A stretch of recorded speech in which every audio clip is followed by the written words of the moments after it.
Alright, I'm taking a break from my run here to tell the story of the asthma attack I had that changed my life for the last 17 years. It is still having a lasting effect.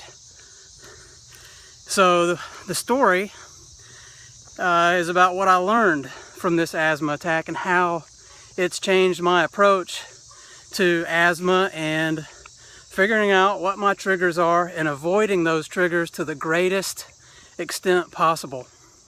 So this happened back in May of 1999. Right now it's August of 2016 and I had only one semester of college left. I moved from Montana to a small town in Iowa to go work at a steel mill for the summer. So mistake number one, I rented an apartment that I had never seen, and it also happened to be a half basement apartment. So once you start going below the level of, once you start going below ground, your potential for moisture intrusion into your home increases greatly, and that can result in mold growth. Mistake number two, I agreed to have some roommates that were also going to be working at the same place who I had never met before. And I've made a previous video about how strong odors can trigger my asthma. Not all asthmatics have that condition. Some of them do. I happen to be one of them. This roommate that I ended up having was a frequent user of cologne, and he used it in heavy doses. So that was a trigger for me as well. Third issue, I got there and the first night I had an asthma attack. I wasn't sure what caused it. I stayed there for one or two more nights and I continued to have significant difficulty breathing to the point where I could barely talk, was very short of breath, and I was wheezing a lot.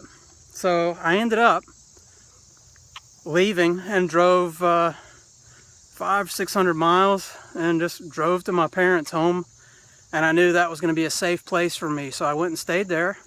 I started feeling better, but then I had to go back to Iowa to get ready for my job that was going to start for the summer. I go back, I'm not completely better yet, but I go stay in that apartment, instantly had the same asthma attack all over again. It was awful. So I spent the next 2 to 3 days that I had left before that job started sitting outside on the sidewalk, or if it was raining, in my pickup, just worrying about what am I going to do. And one of the other residents of the apartment building came out and said, "Hey, you're new here. What's going on? I see you spending a lot of time out here outside." I told him what was happening, and he said, "Okay, let's think about this. You know that if you're in your new apartment, you're getting sick, and you know that when you're not in there, you're not getting sick. So I live upstairs and I've got a dehumidifier. Why don't you come and stay in my apartment with me and my family and see if that helps you?" So I did it. I didn't know this man, but I didn't have anything else. I didn't have any other choice.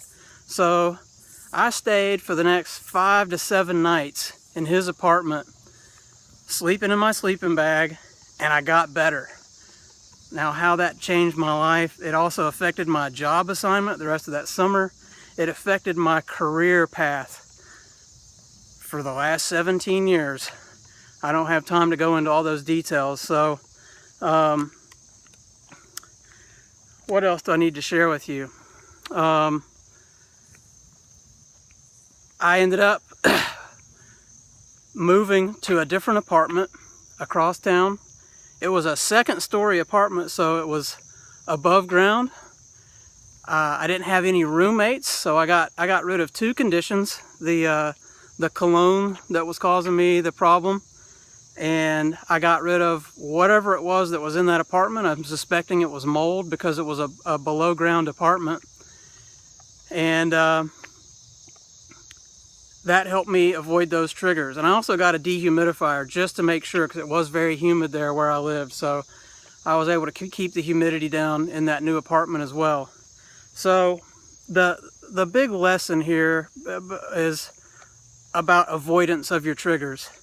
And if you have asthma, you need to learn to always be in control of your environment so that you can avoid your triggers and maximize your time where you're symptom-free and able to lead a very active life.